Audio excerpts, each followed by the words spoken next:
Working up corn today has got me thinking about secondary yields and tertiary yields that tag along with the primary yield of corn to put in the freezer to eat in the wintertime. Let me show you what I'm talking about. So in thinking about the side yields of any particular crop, in this case corn, it kind of boils down to the waste products. In this instance, we'll start with this. These are the tips that had to be cut off because, corn earworm, little black beetles, things like that. And I think most people might just throw it in the compost. But if we really dig down deeper, can we think of the highest order use for any particular waste product? For example, maybe it makes a better turkey food than a compost additive. With all these bugs and things inside the cut off tips, that's probably a lot of protein for turkeys.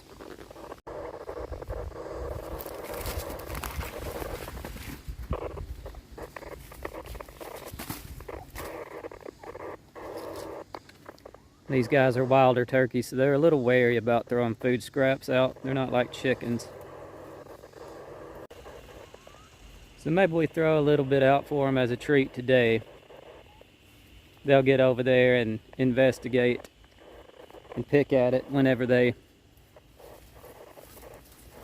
feel like it.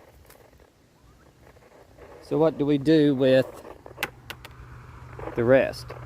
Well, if we're thinking ahead, we're going to be making paddock shifts with these birds. So let's go ahead of where their next few paddocks are going to be, and we'll dump little stations out so that the bugs can go ahead and be finding it, ants and things like that. And then when we move them onto it, they'll have a great pile of probably a pretty protein-rich bunker that they can scratch apart. And maybe, since we know they're going to do some heavy scratching in that little bunker that we create for them, maybe we place that bunker where it would be good to have a bare spot whenever the turkeys move on. If we want to establish pasture or plant a tree, in this case, it'll be a place to plant a tree in between a hazelnut and a chestnut.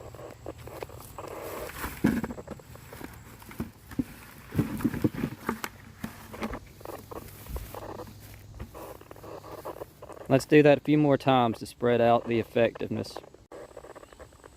So now we have two little bunkers of corn that the insects can start inhabiting, and it'll be in their next paddock shift. So in the next few days, they'll have a big protein buffet if all goes well.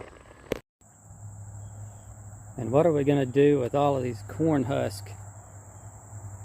Produces a whole lot of waste in the form of husk when working up corn. We could use it as a mulch. We could try to feed some fresh before it gets moldy and we end up throwing it in the compost pile or something like that. And those are good uses, but maybe we should take our surplus in this case and invest it into learning a new skill. Let me show you what I mean.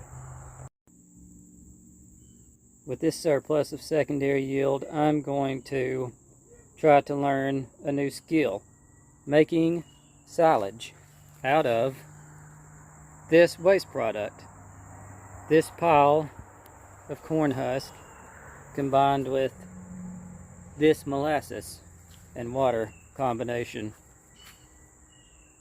hopefully will yield us silage we can feed to our rabbits through the wintertime.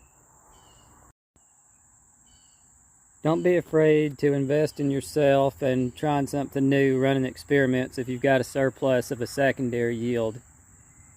It's a good way to use it.